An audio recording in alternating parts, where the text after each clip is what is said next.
Bem, meus amigos, vamos agora começar o estudo da prova no direito processual penal. Então, coloque aí no seu caderno o título da nossa aula de hoje. Vamos analisar aqui a teoria geral da prova. O estudo da teoria geral da prova parte necessariamente do artigo 155 do Código de Processo Penal. O artigo 155 ele diz o seguinte, vamos lá. O juiz formará sua convicção pela livre apreciação da prova produzida em contraditório judicial, não podendo fundamentar sua decisão exclusivamente nos elementos informativos colhidos na investigação, ressalvadas as provas cautelares, não repetíveis e antecipadas.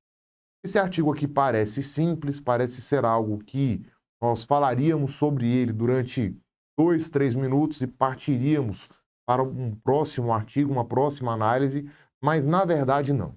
Esse artigo ele carrega dentro dele as informações mais importantes do direito processual penal sobre a prova no processo penal. E essas informações são as seguintes. Primeiro, é nesse artigo aqui que o Código de Processo Penal define qual é o sistema de apreciação da prova adotado no direito processual penal brasileiro. Beleza? Esse artigo também é responsável pela diferença entre a palavra prova e a palavra elemento informativo. E é também esse artigo que nos traz os conceitos de provas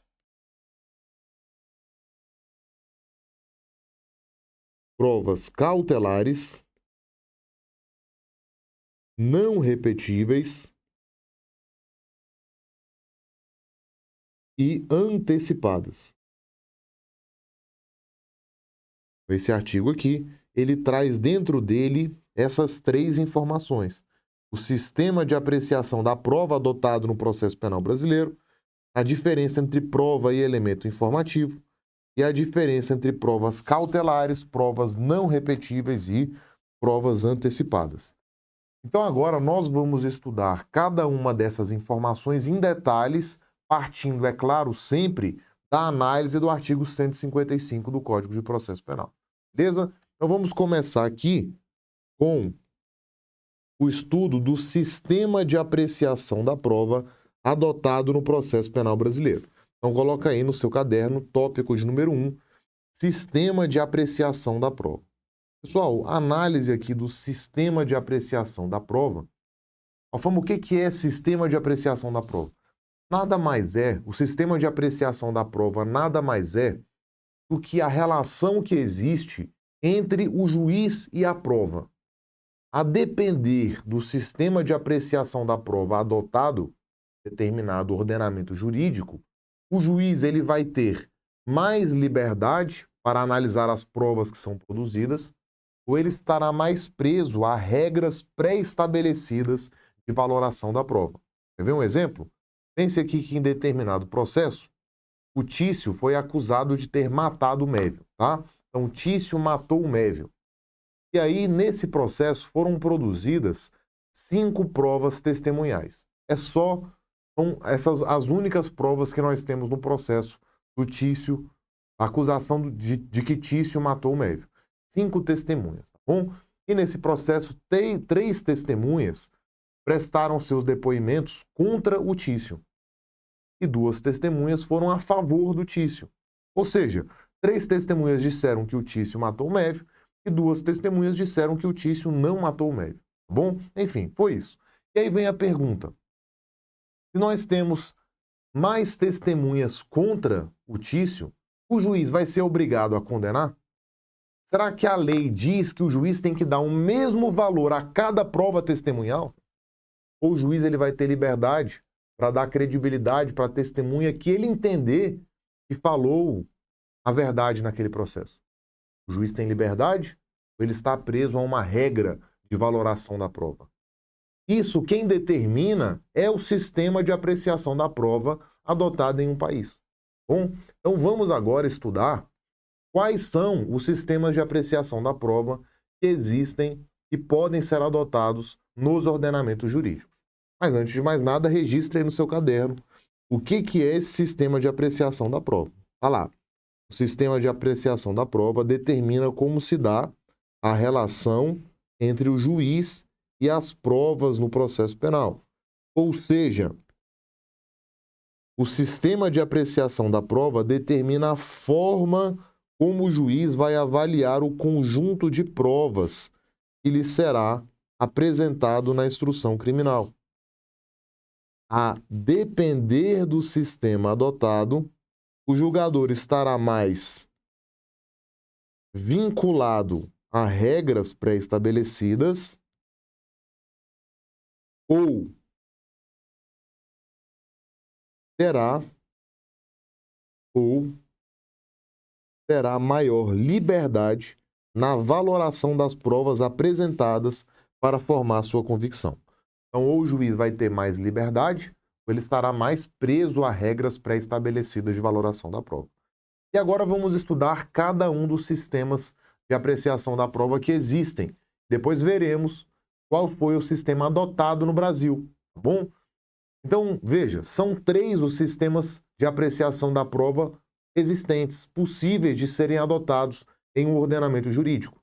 São eles: o sistema da íntima convicção, o sistema da persuasão racional ou livre convencimento motivado e o sistema tarifado de provas. Fama, não entendi. Tem como repetir? Vamos lá, vamos fazer o seguinte, vamos um por um, tá bom? Olha lá. Primeiro sistema é o sistema da íntima convicção. O sistema da íntima convicção também pode ser chamado na sua prova de sistema da certeza moral do juiz ou sistema da livre convicção. Bom, sistema da certeza moral do juiz ou sistema da livre convicção. Então, o que diz o sistema da íntima convicção ou o sistema da certeza moral do juiz ou o sistema da livre convicção? Por esse sistema, a lei concede ao juiz ilimitada liberdade para decidir como quiser. Não há nenhuma regra de valoração da prova. O juiz aqui nesse sistema pode se valer até mesmo de aspectos não jurídicos, como a moral e a religião, por exemplo. Nesse sistema, não há sequer a necessidade de fundamentação da decisão. O que importa é a íntima convicção do juiz, que é totalmente livre e desvinculada de regras jurídicas de avaliação da prova. Então, veja, em linhas gerais, podemos dizer que o sistema da íntima convicção, ou o sistema da certeza moral do juiz, ou o sistema da livre convicção, é o sistema que dá ao juiz ilimitada liberdade para analisar as informações do processo. Ele pode se valer até mesmo de aspectos não jurídicos, como a moral, a religião, ou as suas apreciações e preconceitos pessoais. Além disso, além dessa ilimitada liberdade, há também nesse sistema a desnecessidade de fundamentação da decisão judicial. E aí vem a pergunta que pode cair na sua prova. O Brasil adotou o sistema da íntima convicção lá no artigo 155 do Código de Processo Penal? E a resposta aqui, meus amigos, é de que não. Não. Esse não é o sistema adotado pelo Código de Processo Penal. Alfame, como é que eu sei disso? Você sabe disso analisando o artigo 155 do Código de Processo Penal, que diz o seguinte: o juiz formará sua convicção pela livre apreciação da prova. Então, há liberdade na análise das provas pelo juiz. Só que olha só o que diz o CPP.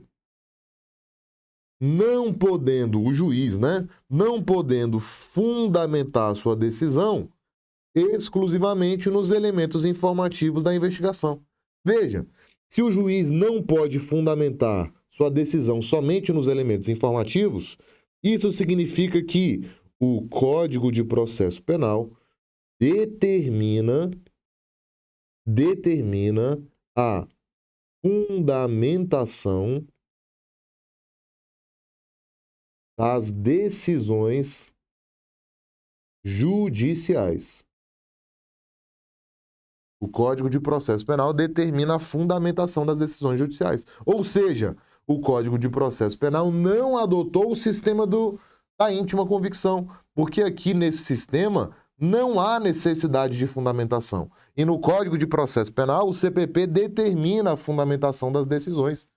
Então, não foi o sistema da íntima convicção adotado pelo Código de Processo Penal, tá bom? A forma agora, então, esse sistema ele não foi adotado em nenhum caso no processo penal? Cuidado. Por quê? Porque esse sistema ele não foi adotado no artigo 155 do Código de Processo Penal, mas ele é adotado excepcionalmente em um único caso no CPP. Olha lá, pode colocar no seu caderno o seguinte: sistema da íntima convicção é adotado como exceção no julgamento do conselho de sentença do tribunal do júri. É adotado como exceção no julgamento do conselho de sentença do tribunal do júri. Então vejam, o sistema da íntima convicção é aquele em que o juiz ele tem uma ilimitada liberdade para formar sua convicção e ele não precisa nem mesmo fundamentá-la. O que vale é a íntima convicção do julgador. Não é o sistema adotado como regra no Brasil. Foi adotado excepcionalmente no julgamento do conselho de sentença do tribunal do júri. Tá bom? Então, fechamos aqui o sistema da íntima convicção. O segundo sistema de apreciação da prova que existe é o chamado sistema da persuasão racional, ou pode ser chamado também de sistema do livre convencimento motivado. Então, é sistema da persuasão racional ou sistema do livre convencimento motivado. O que diz o sistema da persuasão racional ou sistema do livre convencimento motivado? Pessoal, esse sistema ele tem duas características. Primeiro, nele, o juiz tem ampla liberdade na análise das provas do processo. Ele não está sujeito a nenhuma regra que define o valor de cada prova, tá bom? Além disso, o juiz ele deve fundamentar as suas decisões, analisando todas as provas produzidas nos autos.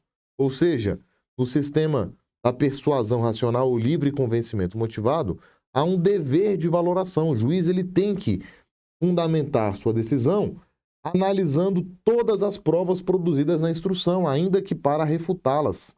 Bom, então veja, são duas as características aqui do sistema do sistema da persuasão racional ou livre convencimento motivado.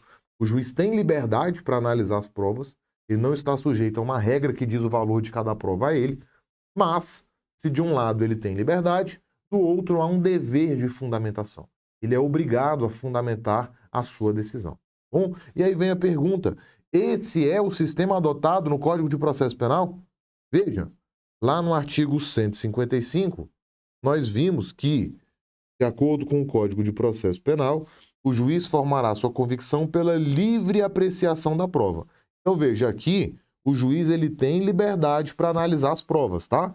E ainda diz que no processo penal brasileiro o juiz não pode fundamentar sua decisão somente nos elementos informativos, ou seja, há um dever de fundamentação. Então veja, se o Código de Processo Penal prevê que o juiz tem liberdade para analisar as provas, mas tem que fundamentar sua decisão, qual é a única conclusão possível? A única conclusão possível é que o artigo 155 do Código de Processo Penal adotou o sistema da persuasão racional ou sistema do livre convencimento motivado como o sistema de apreciação da prova aplicável no Brasil, tá bom? Então vamos lá? Coloque aí no seu caderno essa informação. O sistema do livre convencimento motivado é justamente o sistema adotado como regra no direito processual penal brasileiro. Bom, e aí vem a pergunta da sua prova. Sabendo que foi adotado o sistema do livre convencimento motivado, O juiz ele pode decidir de forma contrária a uma perícia? E a resposta aqui é de que sim. Nenhuma prova vincula a decisão do juiz. O juiz ele não é obrigado a aceitar a validade e a veracidade de nenhuma prova. Cabe a ele, com seu conhecimento e experiência, e analisando as provas em conjunto, decidir se vai dar credibilidade ou não a determinada prova produzida no processo penal.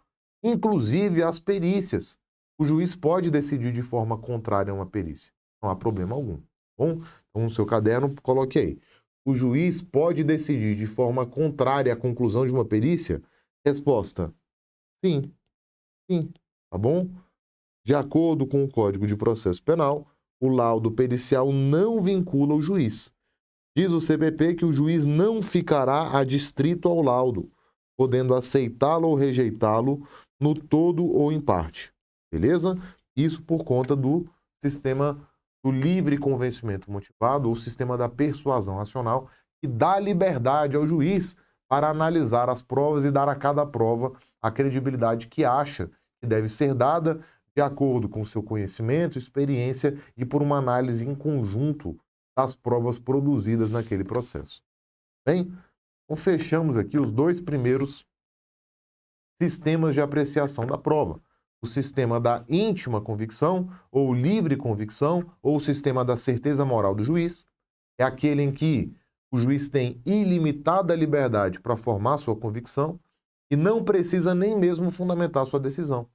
Não foi o sistema adotado no Brasil como sistema de apreciação da prova, pelo menos via de regra, porque excepcionalmente foi adotado no que diz respeito à decisão do Conselho de Sentença do Tribunal do Júri. E vimos também o segundo sistema, que é o sistema do livre convencimento motivado, também chamado de sistema da persuasão racional. Por esse sistema, o juiz ele tem ampla liberdade para analisar as provas produzidas, mas ele precisa fundamentar sua decisão sob pena de nulidade. É justamente o sistema adotado pelo Código de Processo Penal brasileiro. E por último, nós temos aqui o sistema da verdade legal, também chamado de sistema tarifado de provas ou sistema da certeza moral do legislador. Então é sistema da verdade legal, ou sistema tarifado de provas, ou sistema da certeza moral do legislador. Por esse sistema, o juiz não tem nenhuma liberdade para analisar as provas, porque a lei impõe ao juiz o valor de cada prova. Então não importa a opinião do juiz. O juiz aqui, pessoal, ele é um mero boca de lei, tá? Ele simplesmente faz a análise que a lei manda a ele. A lei diz ao juiz o valor de cada prova e cabe a ele apenas aplicar aquela aritmética para chegar à única conclusão possível de acordo com os termos legais. Não é o sistema adotado no Brasil, porque aqui o juiz não tem liberdade. Nós vimos que a lei dá ao juiz liberdade para analisar as provas que são produzidas. Tá bom? Apesar de não ser adotado como regra, nós temos resquícios do sistema tarifado de provas na nossa legislação. O primeiro desses resquícios é no que diz respeito às infrações que deixam vestígios, tá? Quando a infração deixar vestígios, ou seja, as infrações chamadas de não transeuntes, a lei diz que é obrigatório que seja feita uma prova, que é o exame de corpo de delito, direto ou indireto, não podendo supri-lo a confissão do acusado. Ademais, em relação ao estado das pessoas, diz a lei que não é qualquer prova que pode ser admitida pelo juiz, mas somente a prova estabelecida na lei civil. Somente a prova estabelecida na lei civil. Nesse sentido, nós temos uma súmula do STJ que diz o seguinte: para efeitos penais, o reconhecimento da menoridade do réu requer prova por documento hábil. Então, veja, para efeitos penais, o reconhecimento da menoridade do réu requer prova por documento hábil. Bom? Então, senhores, fechamos aqui o estudo dos sistemas de apreciação da prova existentes. Vamos revisar. Lembrando, primeiro, o que é estudar o sistema de apreciação da prova? Estudar o sistema de apreciação da prova é analisar a relação entre o juiz e a prova. É verificar se o juiz tem liberdade ou não para analisar o conjunto probatório que lhe é apresentado. A depender do sistema adotado, o juiz terá maior ou menor liberdade para analisar as provas e dar a elas credibilidade ou não. Os três sistemas existentes são o sistema da íntima convicção, sistema do livre convencimento motivado e sistema tarifado de provas. O sistema da íntima convicção, o juiz ele tem ilimitada liberdade para analisar as provas produzidas e ele não precisa nem mesmo fundamentar sua decisão. Não é adotado como regra, foi adotado excepcionalmente em relação ao julgamento do Conselho de Sentença do Tribunal do Júri. Segundo sistema é o sistema do livre convencimento motivado. Nesse sistema, o juiz tem ampla liberdade para analisar o conjunto probatório que lhe é apresentado, mas ele tem que fundamentar sua decisão sob pena de nulidade. É justamente o sistema adotado como regra no Brasil. E por último, nós temos o sistema tarifado de provas. É um sistema em que a lei não dá ao juiz nenhuma liberdade para analisar as provas produzidas. O juiz é um mero boca de lei, apenas aplica o que a lei determina a ele. Não é o sistema adotado como regra no Brasil, mas há resquícios do sistema tarifado de provas, quando o CPP diz que é obrigatório o exame de corpo de delito dos crimes que deixam vestígios, e quando o CPP diz que, em relação ao estado das pessoas, devem ser observadas as restrições para a prova previstas na legislação civil. Nesse sentido, nós temos a súmula do STJ que diz que, para reconhecimento da menoridade do réu, para fins penais, exige-se prova por documento hábil. Bom, então, senhores, é isso. Fechamos aqui o estudo dos sistemas de apreciação da prova. Vamos analisar rapidamente a diferença que há entre provas e elementos informativos da investigação. Aqui, veja, essa diferença ela é extraída também do artigo 155 do Código de Processo Penal, que diz o seguinte. Vamos lá. Vou apagar aqui para poder riscar de forma diferente. Vamos lá?